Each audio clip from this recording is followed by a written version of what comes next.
Le AM, c'est bon. Le FM, c'est bon. C'est bon.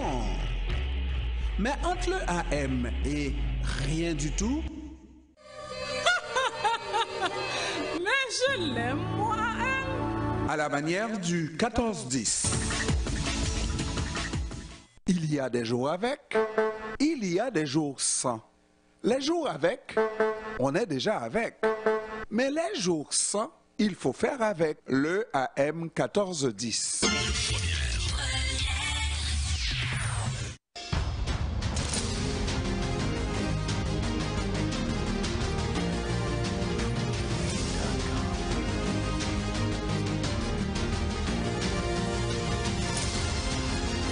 Exactement 17h33 avec nous en visuel André-François Champagne, ambassadeur du Canada en Haïti.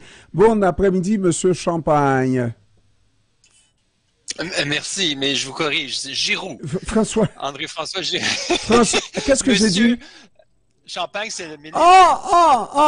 Et c'est Giroux qui est écrit. Oh là là, oh là là, mais... Ah là là, je m'excuse de vous avoir débaptisé, Monsieur Giroux. Alors, comment ça va? Ça va bien? Oui, ça va très bien. Ça fait plaisir de vous revoir. C'est toujours agréable d'échanger avec vous et avec vos auditeurs. Donc, oui, je suis de retour. La dernière fois qu'on s'est parlé, j'étais de passage à Montréal. Là, je suis de retour à Port-au-Prince depuis quasiment un mois maintenant. Et les choses, on continue nos activités. Les choses bougent, je dirais même, bougent assez bien. L'aéroport est réouvert. Les vols commerciaux ont repris. En parallèle, il y a eu beaucoup de vols militaires aussi pour amener de l'équipement, pour commencer la base pour accueillir la mission multinationale pour la sécurité. Le Conseil présidentiel de transition a été installé et a nommé un premier ministre. Donc, les choses avancent. Les choses avancent et le Canada aussi avance. Les promesses du Canada sont acquittées, on pourrait dire, 100 millions de dollars. Est-ce que tout a été donné d'après ce que je comprends? Oui, effectivement. Et puis, l'année dernière, Monsieur Trudeau avait bien mentionné, avait fait cette annonce spéciale en dédiant un 100 millions de dollars pour la sécurité et la justice en mars 2023. Et on était très fiers de pouvoir annoncer qu'en mars 2024, donc un an plus tard, les 100 millions avaient été déboursés.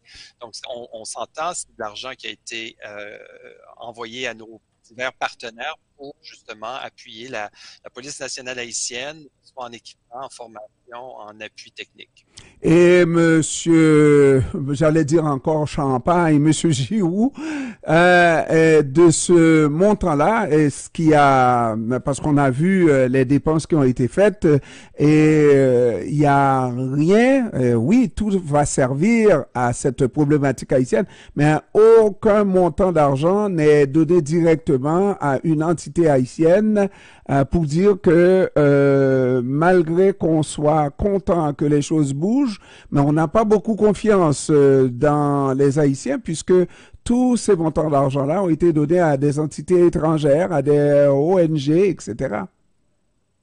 Ben, c'est une façon de faire avancer les projets qui nous convient dans la mesure où, en faisant affaire avec des partenaires de confiance, les obligations fiduciaires d'imputabilité sont rencontrées. Puis c'est une obligation qu'on a envers les contribuables canadiens, évidemment, d'être en mesure de démontrer que l'argent investi a résulté dans des actions, des résultats concrets. Je pense que ici, l'objectif premier qu'il faut garder en tête, c'est que cet argent, on identifie des besoins en consultation étroite avec la police nationale haïtienne, par exemple, et par l'entremise de ses partenaires, on arrive à ces résultats. Donc, c'est un mécanisme comme un autre pour effectivement arriver aux résultats. Le Canada n'est pas dans... la valeur ajoutée du Canada, c'est pas nécessairement de faire de la formation, c'est pas nécessairement de produire des morceaux d'équipement. Donc, les partenaires sont des intermédiaires qu'on utilise pour arriver à nos fins. Il faut aussi, je pense qu'il est important de mentionner que ce 100 millions, très symbolique, qui était au-delà de nos programmes habituels, ça fait partie de ce qu'on dit, en fait, 380 millions depuis 2022, hein, parce que on continue nos programmes en développement, que ce soit au niveau de la santé, l'éducation, la nourriture pour les enfants, aussi nos programmes humanitaires. Et il ne faut pas oublier non plus 80 millions dédiés à l'appui direct pour la mission multinationale. Est-ce que vous pensez, Monsieur Giroux, que d'ici quelques années, les Haïtiens pourraient avoir pleinement confiance du Canada dans la gestion des fonds pour Haïti?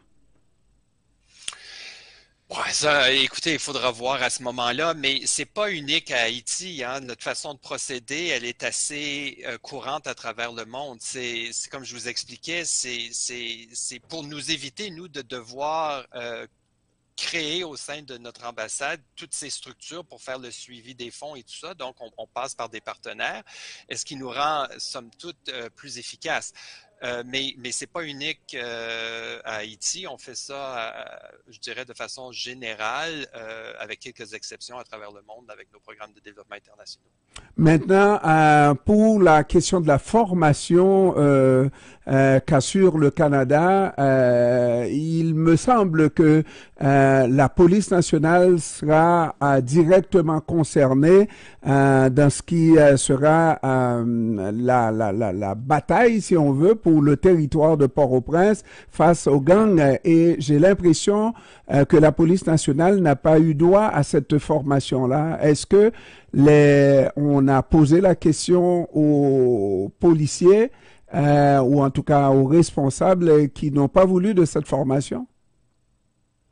Ben, il y a beaucoup de formations qui ont lieu en ce moment, certaines offertes par le Canada, par la Gendarmerie royale du Canada notamment, d'autres par des partenaires.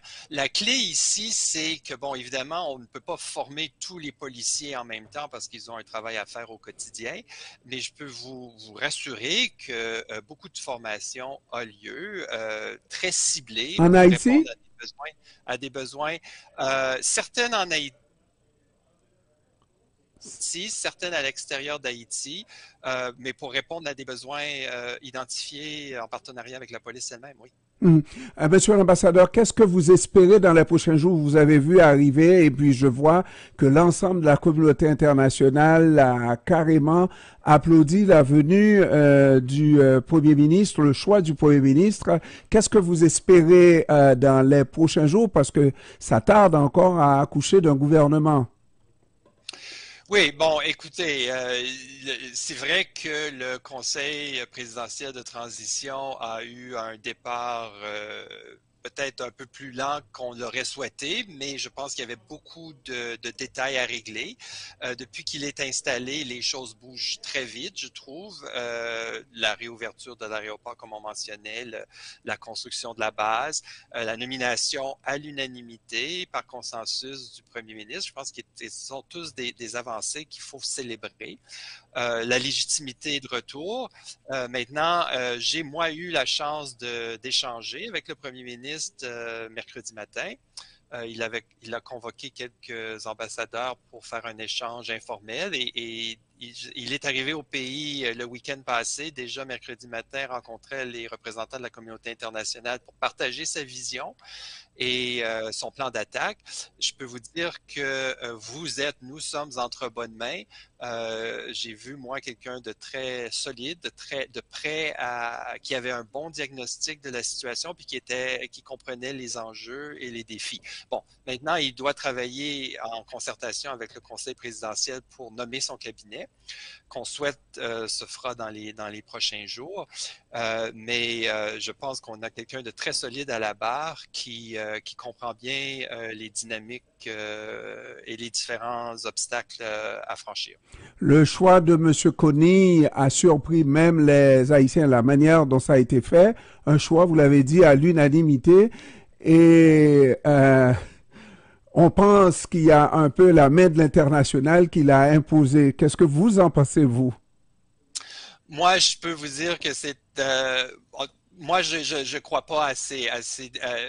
Depuis... On a appris des erreurs du passé et depuis quelques années, ce que je vois moi sur le terrain ici, c'est vraiment une communauté internationale qui accompagne Haïti, mais qui souhaite vraiment que les décisions soient des décisions haïtiennes pour les Haïtiens. Et c'est ce qu'on a vu avec la formation du Conseil présidentiel de transition et c'est ce qu'on a vu avec la nomination du Premier ministre. Vous avez vu, Monsieur Giroux, une communauté haïtienne, les Haïtiens autour du pouvoir ou au pouvoir, un peu difficile, réticent à prendre des décisions immédiates. Est-ce que vous pensez que depuis environ 2 mois que le processus est mis en branle, qu'ils sont prêts maintenant à agir et à faire ce qu'il faut pour soulager les besoins de la population? Oui, comme je vous dis, c'est une nouvelle structure, c'est un mariage de raison, c'est des gens qui n'ont pas d'atome crochu, hein, il faut dire les choses telles qu'elles sont, les membres du Conseil présidentiel, c'est les différentes forces politiques, société civile, des affaires.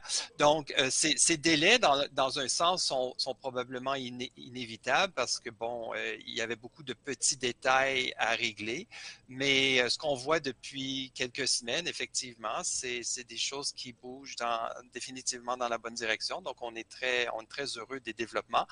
Et sur le terrain, on voit aussi une accalmie relative. Bon, le pays reste en crise. Je ne veux pas diminuer l'importance des défis, que ce soit au niveau sécuritaire, humanitaire.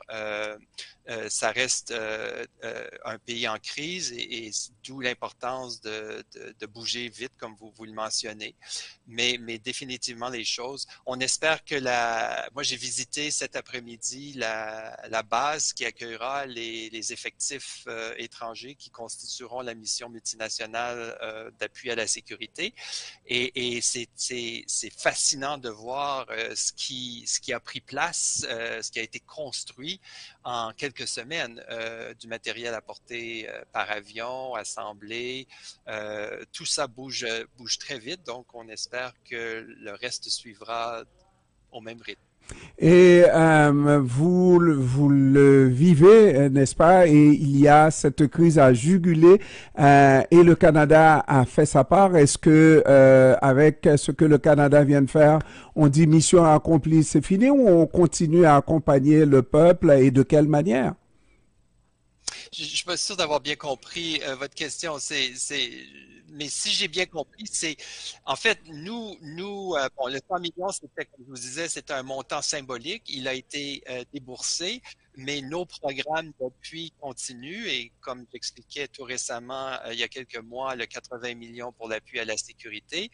Je peux vous garantir que Madame Joly est mobilisée à essayer de créer, de mobiliser en fait la communauté internationale pour que d'autres fassent ce que le Canada fait. Et je pense que je sais que l'engagement du Canada est au rendez-vous et continuera. Alors, Monsieur André François Giroux, oh là là, oh là là.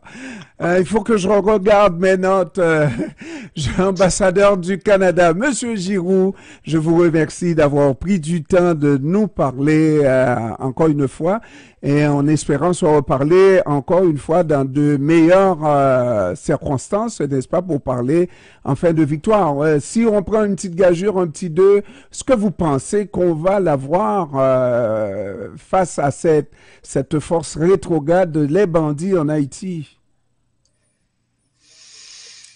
Ce sera pas une. Je pense qu'il faut psychologiquement être prêt à reconnaître que les bandits, les gangs ne disparaîtront pas du jour au lendemain, mais comme le premier ministre l'expliquait, un des grands objectifs, ce sera avec le renforcement que la police va recevoir, c'est aussi de mobiliser la population, qui est un peu en otage par quelques bandits. Ils sont nombreux, mais la majorité de la population est beaucoup plus nombreuse. Donc, il y a vraiment aussi cette volonté de dire, bon, il y a cette mission multinationale qui arrive, on a du renfort, et maintenant, tout le monde, la PNH, comme la communauté internationale, mais également la population haïtienne, doit se rouler les manches et mettre fin à cette impunité qui existe depuis trop longtemps.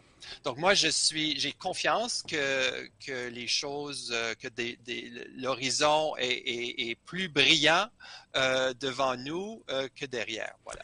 Voilà, Monsieur Giroux, je vous remercie d'avoir pris du temps de nous parler cet après-midi encore une fois.